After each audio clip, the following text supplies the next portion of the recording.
August 8th, 2022. From El Cajon, California, this is episode 263 of You Can Bet on That.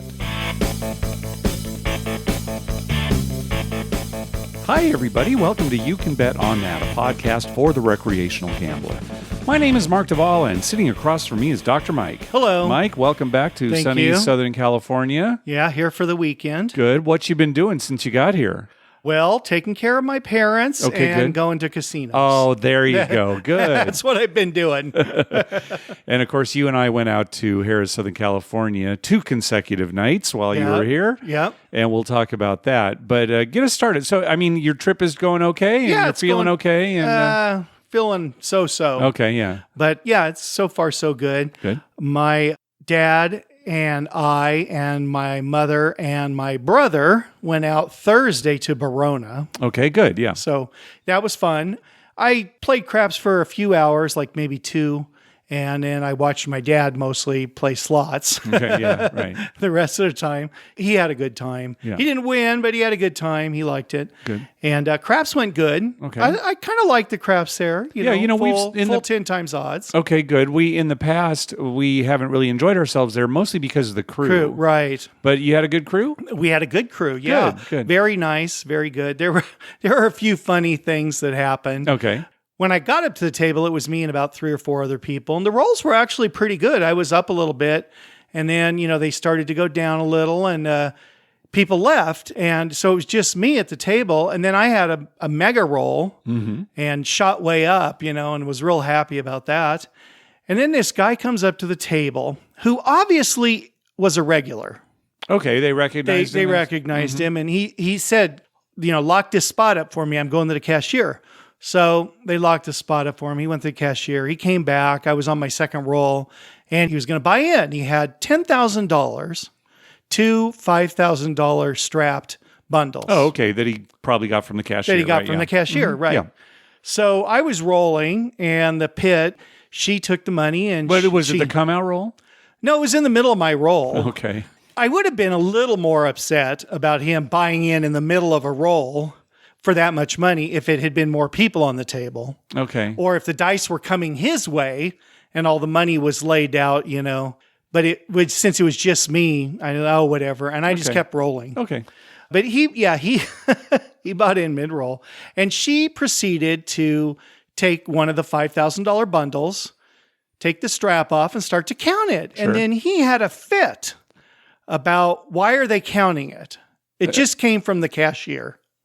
Well, and I'm kind of laughing and rolling, and I'm standing next to the stick man, and I turn to the stick man and say, "Yeah, just take a couple hundred out between here and the cashier. Don't count it. Just don't worry about it." yeah, no kidding. I'm like laughing to myself. If they're not going to count it, I'm going to live here. I just go and take, a couple hundred out of each bundle and, just give me 10,000 chips and then make one bet. I better color up. I'm hungry.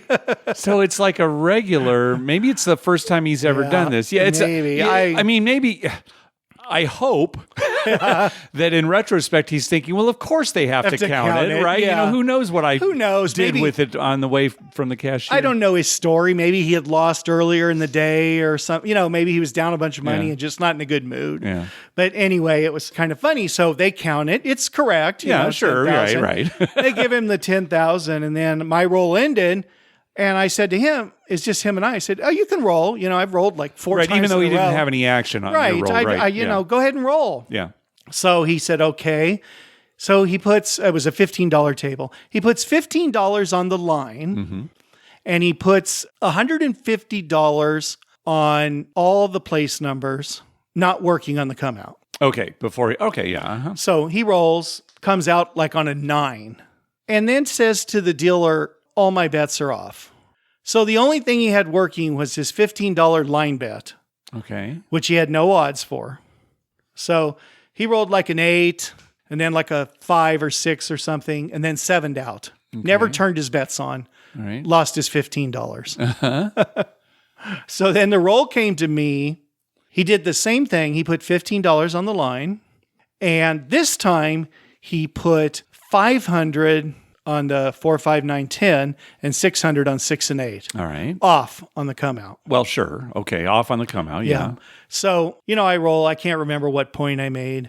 He didn't turn them on for 3 or 4 rolls. And I was having a pretty good roll. I was making some numbers. He didn't turn them on. Finally turns them on. I 7'd out. So he lost all those bets and his $15 line bet. Right. And didn't win anything because he wasn't working up until that point. He wasn't working up until that point. Yeah. And I just thinking to myself, what the hell is going on here? And at one point, one of the dealers said something to him because he's obviously a regular, said something about, do you want blah, blah, blah. And he's like, no, not until I'm winning, And I'm like, well, if you never work your bets, how are you ever going to be winning? That is strange. Yeah.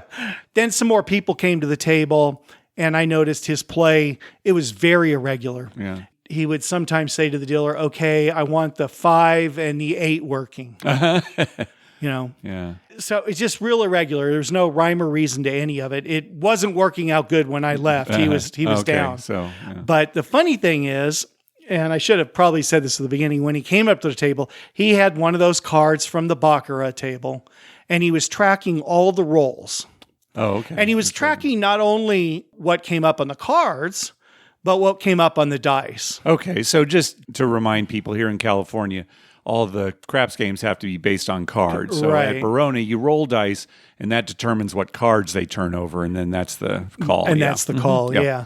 He was keeping track of all that. Oh, okay. And so I think he thought in his mind that he somehow sees some correlation between cards and dice. Now it makes sense, Yeah. Dr. Mike. Now I understand why he was off all that time. He was Right. he was keeping track. He knew what was coming up. Okay, now of course he didn't know that the 3 numbers I made and then the 7. He didn't know that was going to happen.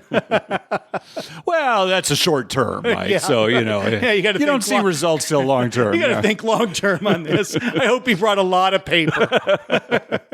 Oh my God. It was so ridiculous, Mark. yeah. Cards and dice, and he thinks, he's keeping track of something like, oh, well, reds come up 30 times in a row. Oh, by the way, my dad and I, we went to Jamul on Sunday for just a little bit. I was watching my dad play, and I'm sitting there's no craps open, and there was a guy behind us playing video roulette. Okay, yeah. Mm-hmm. He put in $1,000 and he made $25 bets on red. Okay. I have never in my life seen $1,000 go so quick. Really? $25 at a time. $25 at a time. That thing, it's just like boom, it rolls and bop, Yeah. and then boom, it rolls again. If you got the same bet, he lost $1,000.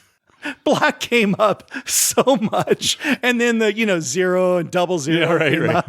Oh my God! Every once in a while he'd win $25, and then like 6 blacks in a row.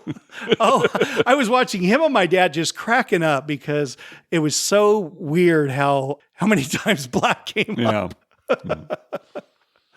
Oh, and also I saw a guy playing the Dewey Don't. At Barona or at Jamul? at Barona. Uh-huh. And everybody can play the way they want. Yeah. But what he was doing, he was putting $25 on pass line, $25 on don't pass. And then after the point was made, laying odds on the don't. Okay. Mm-hmm. So he'd lay 150. Right. I guess that floats his boat, but it's very boring. You sit there the whole roll waiting for the 7. Yeah. And then if the 7 doesn't come, you lose $150. Right. I mean, yeah, everybody's got their own way of liking to Yeah. play. I think people like that are probably really focused, and maybe they even think, that this is the smart way to play. So, yeah. I But it's understand. funny how I'm just sitting there watching the guy just watch every roll thinking, it's so boring. Why did you come to the casino? And if you win, you're not going to win all that much, right? Well, I don't know. A cold Yeah, table. Yeah, a real cold table. Maybe you do okay, but I don't know. It just seems to me kind of boring. Not your style. Not my style. right, Exactly. So let's talk about what happened at Harrah's. All right. Well, but one more thing. Didn't you tell me that at Barona, they now only collect the VIG on yes. 4 and 10 buys on wins, right? On wins, yeah, afterwards. And I guess it's fairly new because I was surprised, and the dealer said something, yeah, we're still trying to get used to that. Okay, so this is the first time, at least in the Southern California area, Right. that we know of that a casino has offered that, which is pretty standard in Las Vegas, but... yeah, all the rest here you pay before. Yeah, well, maybe... And they that'll be a also trend. have the sharpshooter and the fire bet. Right, yes, that I remember, yeah. So, yeah. All right, so let's talk about Harrah's. So on Friday night, you and I headed out, and everybody was glad to see you, of course. Yep, it was a nice homecoming. Yep. It started out pretty good. We had a pretty good session. If you know me, people who know me, Mike, know that I'm extremely superstitious. Yes. I'm always checking my horoscope.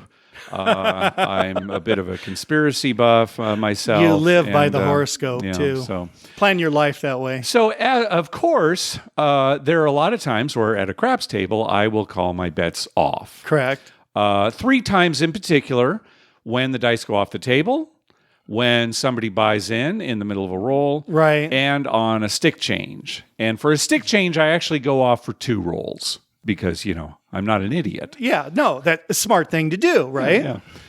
So on this night, oh my gosh, my timing was so good. Yeah. It was unbelievable. It really was. It was phenomenal. It may have hurt me once or twice. Yes. A few times it didn't matter. Right. It was like a few a craps times roll like, or something. Or 9 would come up when which I don't you didn't have have money bad. on 9, yeah. But oh my gosh, I was beating the odds. It was amazing how much money it saved me that Well, first it was night. the difference in the night. You ended up winning. I ended up losing the money I won at Barona. Yeah. And I had a small win for the night. Yeah, and I lost my money at Barona just because of the times you turned your bets off and you didn't lose, and I lost mine. Yeah. But we had a good time, like I said. Oh, yeah, it was saw fun. the dealers and everything, and we met a listener there, Jim. He came up to the table, didn't introduce himself for a while till he knew it was us after he heard our stupid conversation. Right, I think after he listened to us for a few minutes, that must be them. That's that them, sounds right? pretty That's lame. the stupidest thing I've ever heard. I think that's Mike and Mark. So, but that was great. Played with him for a little while on that. Nice. But ultimately he didn't have good luck on Friday night either. No, ultimately, kind of just went south. We left early because we knew we were going to be coming the next night. Yeah. I had things to do the next day, so we didn't really stay that late. So kind of uneventful. I guess we hit a tall and a small along the way. We didn't hit them all. We didn't hit them all. No, no fire bets paid off or anything, but I had a good enough time. Yeah, it was a good time. It was nice to see everybody. Yeah. Anything else about that first night? No, not really. It was kind of uneventful, really. It was fun. Yeah. I mean, it was fun because, all the dealers kept stopping by. Hey, Mark. Hey, Mike. Yeah, they were glad to see you. So, the next night we went over about the same time, got in there late afternoon, and played a little while. And once again, me turning off the bets seemed to be going to be another great night. Yeah, it was working like a gem. And then they opened up a $50, or they were going to open up a table, and they specifically went up to you, Mike, and said, Mike, we're opening up a table. Would you like us to make it $50? You've still got clout at that place. Yeah. So you asked me first, is it okay if we play? Well, that was a little steep because we weren't playing that. And I thought, and then, It is steep. I mean, I have to really kind of change the way I play to make sure that I'm still up for the weekend. So I guess I'll, that was my thinking. I guess we'll try it. Yeah. I thought if we lost quickly, we'd go home. Right. So we went to that table and played, and it did not go well, right? I mean, it was... Well, it started off okay, but then it kind of started to go downhill. Yeah. And we were losing. And then you got the dice. Yeah, I got a hold of the dice and started on a pretty good roll. And I think the previous roll had been really good too. The previous roll was listener Jim. Oh, that's right. It was Jim. It was just me, you, and him on the table. Almost the whole time. The whole time. And he bought in for $500, and he was concerned about, how can I play $50 with $500? Yeah. And I said, well, just, bet 6 and 8. That's all he did all night. Yep. Bet 6 and 8. Except pass line when he rolled, obviously. Yeah, pass line when he rolled. He would collect them a couple times before he pressed. Right. He ended up winning for the night. Oh, yeah, absolutely. Yeah. Just 6 and 8. Yeah. So I'm so glad that worked out for me, especially the $50 I was very happy after we talked him into playing. Yeah, I know. He was ready to walk away. No, I can't handle that. You said, no, come on. So I decided I was going to be very aggressive on my roll. Right. no rhyme or reason to it. But, I immediately started pressing. Right. Right, He'd had a good roll before. Yeah, And I think we were both up a little bit at that point. Yeah. And so it was like, we're up a little. Let's go for it. Yeah. And 10 so, o'clock. I started making numbers. And this was great. And I'm pressing and everything. And we're watching the all tall small. I wasn't on it. Jim was not, but you Yeah, were. I was, yeah. And eventually I made the tall. I think it was You the made tall the 12. first. Yeah, we needed the 12 and the 2, of course. Right, of course. And you made the 12. Yep. And, you're all happy. I You're was very happy, right? And it wasn't much longer after that I made the 2. Well, Mark, it was the next roll. Oh, was it the very next roll? Yeah, it was the very Oh, you're right. Don't you remember? That's right, because you were able to rebet everything. I was able to rebet everything. So and then I was cleared everything off. Yeah. I was able to reset them all. That's right. That's right. So that worked out great. Well, meanwhile, I'm pressing. I started with a $50 4, and I started pressing right away. So I went to 100, 200, 400, 800, 1600. You're a little bit behind me because you I'm weren't one pressing. behind you because the first time when you went right to 100, I just collected. Yeah, right. Because I was thinking, well, I just got up with this all tall small. I'm not going to go crazy. So I was one behind you. So when you had 100, I had 50. When you had 200, I had 100. Yeah. I'm one roll behind you. So it's at 1600. It hits again. Yes. The max at Harrah's is 2500. You go to 2500, and then I go to 1600. Yep. Because I'm one behind you. Yep. So it's like, oh my gosh, this is fantastic, right? And I'm already up for the night. I've got the max bet out there. Right. This is going to be great. Oh, and our other numbers were all pumped up too. Oh yeah. I mean, it's another case though where the 4 definitely had way more on it than anything else. Right. But it's like, oh, thank goodness, it's a winning night, and you'd already hit you're going to have a winning night. We got money out there, so we're having a good time. It's funny, too, because it's just me, you, and Jim. Yeah. Me and you are whooping it up. Yeah. Everyone's looking around. All the other tables are full. Yeah. Every other table is completely full. What's going on over there? Yeah. So here comes a stick change. Yep. Jeremy comes back onto the stick. So I said, okay, my bets are off. As usual. Yeah, and they expect that. and plus, I'm thinking, oh my gosh, if you had like $4,000 or more out there. Yeah, if this is a 7, oh my gosh, what a savings, right? You're going to save $4,000. Right, and I'm thinking, and if a number hits, oh well, big deal, right? I mean, but the lesser of two evils is I don't turn them off and a 7 comes up, right? So, I turn it off. I never turned mine off. No, in fact, you made a big deal of it. Every time I turned it off, you made a big announcement so everybody in the casino could hear. Real loud, I'm working. I'm working. All my bets are working. And I'd wave my hand over the table. Right. I work everything. Very good, sir. So I turn it off. I get the dice. I rolled a hard 4. Yep.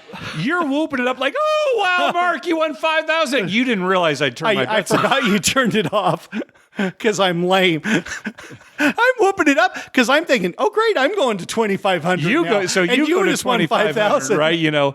And you're like, oh, no, Mark, I didn't know. And, I'm taking it was, okay, this was something that could happen. Right.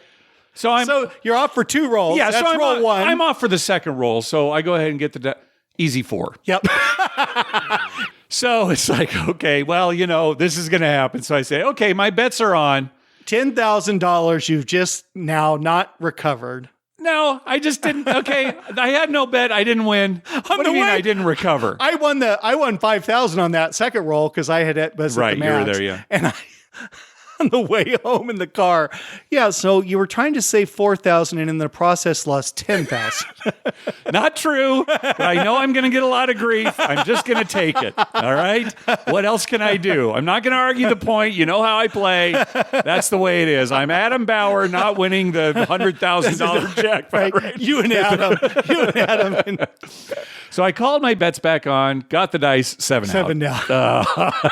Well, the funny thing is, I mean, not funny, but the ironic thing is, you're trying to protect the 4,000, which you inevitably lost. Yeah, because right. when you called your bets on, you lost all that. That's right. You just missed out on the 10,000 you would have won. Right. I would have won 10,000 and lost the 4,000 for a 6,000. Yeah. Well, that's really the funny, and if you want to call it ironic thing, is that calling my bets off did so well for me the whole rest of the time. For 2 days. It really had. Yeah. But if I hadn't done it that time, I would have gotten an additional 10,000. But of course, we all talk. Everything would have been different, right? I would have picked up the dice differently. I just wonder, were you thinking, well, I'm ahead and I've got this up to 2,500. I'm just going to leave it on. No, because that's, you see. That would be me. I understand that. And I understand gamblers think like that. And there's nothing wrong with that. But honestly, that's not house money. That's my money. Yes, I pressed it up to that knowing it was my money. I agree. I'm guilty of that myself. Being a machine, you couldn't go against your programming. That's right. Thank you. Your programming. I take that as a compliment. I appreciate that, Dr. You're Mike. welcome, Mr. Data. So, we stayed a little bit after that. We started getting cold, and we thought, Mike, let's just get out of here. We had a it was huge win. I think it was like 1 or 2 rolls after that. I think I rolled, and then Jim rolled, and then we left because I'm not going to lose this back. Right. Lose this back. So, we had a good drive home, and a good success. And our friend Mary was there. While she was there, she hit the must-win buy on the impressive progressive, and then she won on video poker. Yeah, just a good night all around. So, and now, what was it you said after the second 4 was made and you missed out? What was your quote? You said, I can't afford to win this much money. Oh, that's right. Yeah. I can't afford to win this much. I can't afford to win this much. Yeah. That's our new t-shirt. I cannot afford to win this much. That's right. Under what circumstances will you say it in the future? When you're taking a bet down? I know it's probably, Mike, really, you want to press again? Yeah, I can't afford to win this much. Yeah, right. Or when the roll's really hot, I can't afford to win this much. Take me down. Everything down.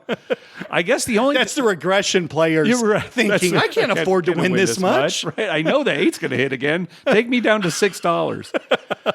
Well, the only other thing I'd say for that, Pit Boss Mark was there. He was the one that was there when we hit the All-Tall-Small. That was good. I was able to chew on his dried mango balls a couple of times that night. You chewed his dry mango balls quite a bit. Yeah, they were excellent. Yes. Come in a little package here. I think they're from the Philippines. That was quite a treat. All night, Pit Boss Mark is giving you, Mark, these dried mango ball things to suck on. Yeah. Well, and to chew. You actually chew on them. Yeah, there's candy in the middle. Yeah. Right? Oh, it's like delicious. Some kind of candy in the middle. Yeah, delicious. So everybody, all the dealers, Mark's chewing on Mark's mango balls. They're dried mango balls. Yeah. Hey, they're not bad. Mark kept correcting everybody. They're dried because I kept saying mango balls. No, they're dried mango balls. Dried mango balls. Delicious. I'm not a big mango person. You're not? No, I don't know why. Never been. Sherry's on a mango kick right now. She loves mango. Loves them. Yeah. I love pineapple. I do too. Now, if he had pineapple balls, I might have taken one. If they were dried, I might have chewed on them. Yeah. Oh, we laughed so much. I'm still laughing the next day about your 10,000. I told my dad, and he was like getting sick. He's like, "Oh my God, look, how mad was he?" It is affecting you and your dad way more than it's. I'm not even thinking about it. Right? It was a huge win for me anyway. Right? Yeah. It's disappointing. I'm not saying I'm not disappointed, but sure. Well, you couldn't afford to win that much I couldn't anyway. Afford it. Yeah, that's too much money. Anything else for your trip? You're basically winding down. You're going back tomorrow, right? Yeah, so, leaving first thing in the morning tomorrow. Okay. Yeah, so nothing planned today. Okay, and doctor's visit for my dad. All right, and then you're going to be back here in about a month, a little over a month too, to bring your other daughter to school. Right. We'll let people know again. We'll probably be heading out to the casino. And coming up here in a few weeks, we'll talk about it certainly in the upcoming shows. We're going to have our poker tournament, right? Because NFL season's about to start again. Yep. Yeah. Yeah, looking forward to the NFL season. Yeah, definitely. Yeah. Hey, thanks to everyone who's been clicking our Amazon link. Remember, whenever you're going to buy something through Amazon, please go to our page first. YouCanBetOnThat.com and click through our Amazon link towards the top of the page. All right, we just got a couple of phone calls here. Let's kick it off with Kyle. Hi, Mark and Dr. Mike. This is Kyle from Salt Lake City calling back again. I apologize if you've already covered this in a previous episode, but I have a quick question for you both about dice setting routines or rituals when playing craps and your thoughts on them. I ask because I was recently playing a Mohegan Sun in Connecticut, and one shooter's rather unique routine was to set the dice to the 3V formation and then physically took a step back from the table, took a long look at the table like he was almost lining up a golf putt, wiped his shooting hand on his chest, and then finally went back and threw. So this seemed to take forever, and the dealers in the box then didn't really give him any issues about it. So I'm not sure if he's a regular and tips well or whatever. But personally, the most annoying routine for me is the people who, upon receiving the dice, do repetitive mini rolls against the wall right beneath them until they see a number they like. Then they go ahead and shoot for real.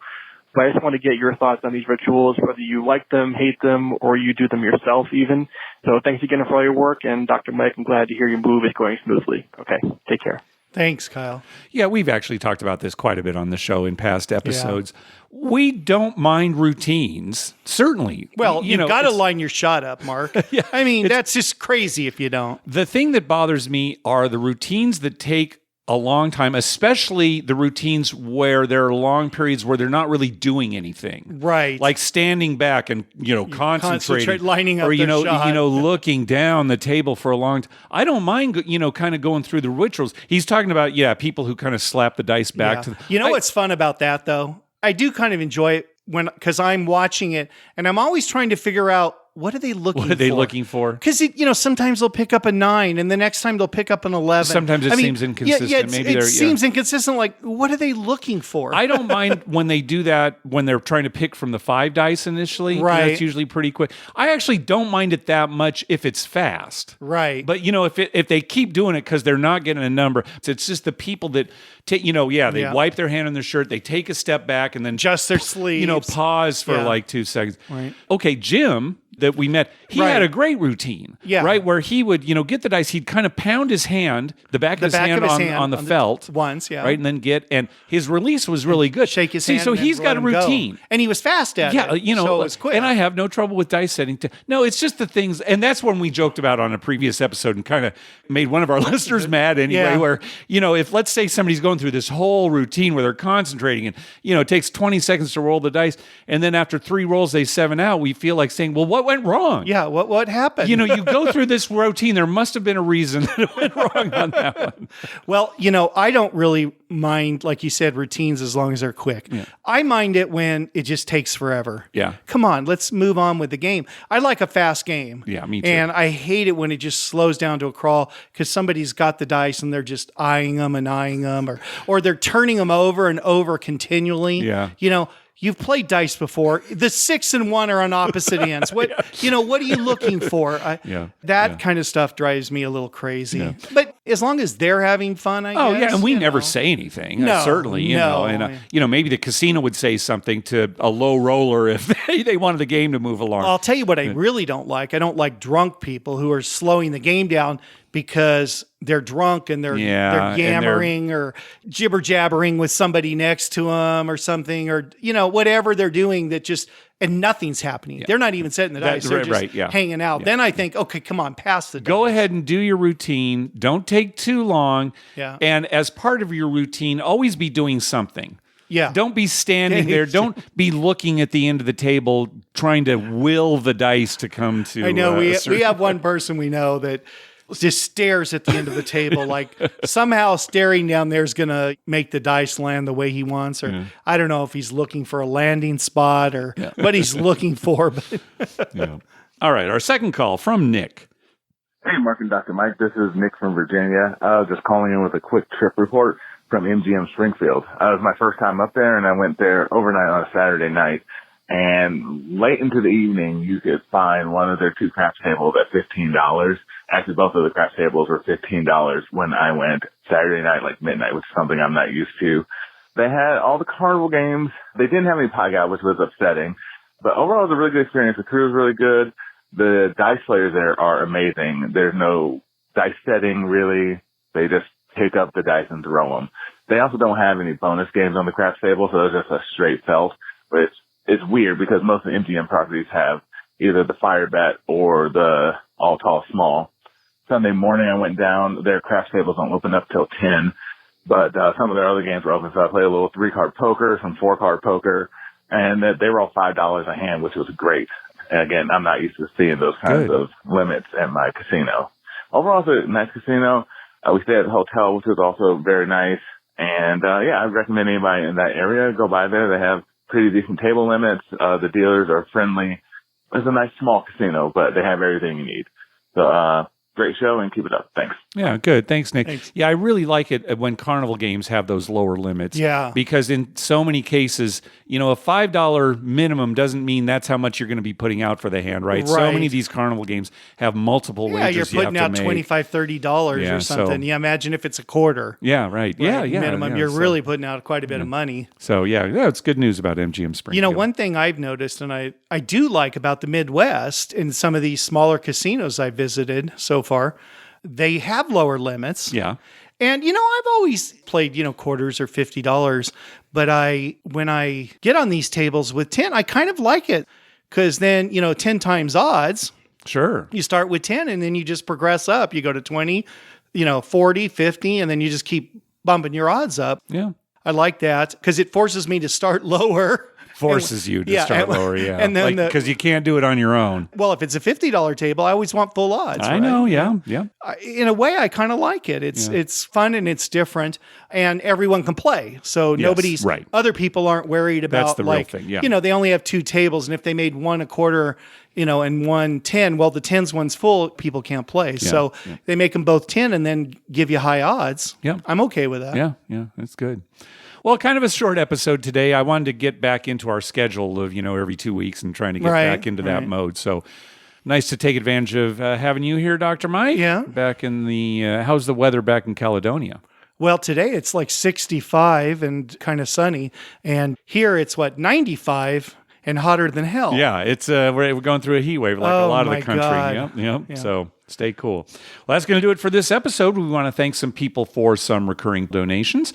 Jeremy at the Color Up YouTube channel, James, and Kurt. Thanks to all three for the recurring donations. Hey, be sure to check out our TV listing showing all the gambling-related shows coming up within the next 2 weeks at youcanbetonthat.com/TV-listings and our list of gambling-related movies at youcanbetonthat.com/movies. We'd love to hear from you. Call our voicemail hotline at 951-292-4377.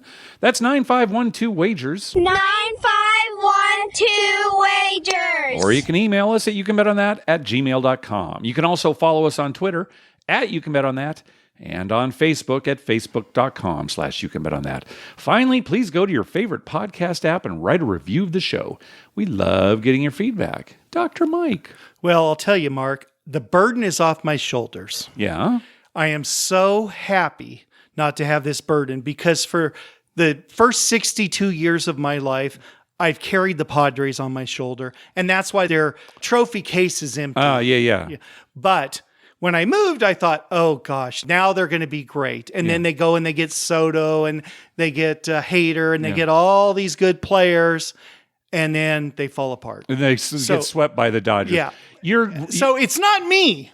It is not me, everybody in America. All this time, I've taken the blame. I've shouldered the burden. Okay. But it's not me. Yeah. So someone else is going to have to carry the Padres. I still have a small, just a glimmer of hope that they'll win the World Series because you left. Yeah. But of course, I still need to maintain my pessimism. So Yeah, because in order to win the World Series, they have to make the playoffs. that's true too. And that's looking slim now. No, there's so much more baseball to play, Mike.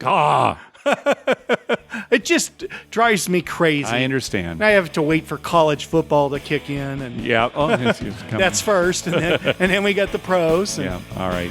Well, go back to Minnesota, Mike. I'm going to head back there and root for my twins, who are also blowing it too. All right. Thanks for listening. Bye-bye.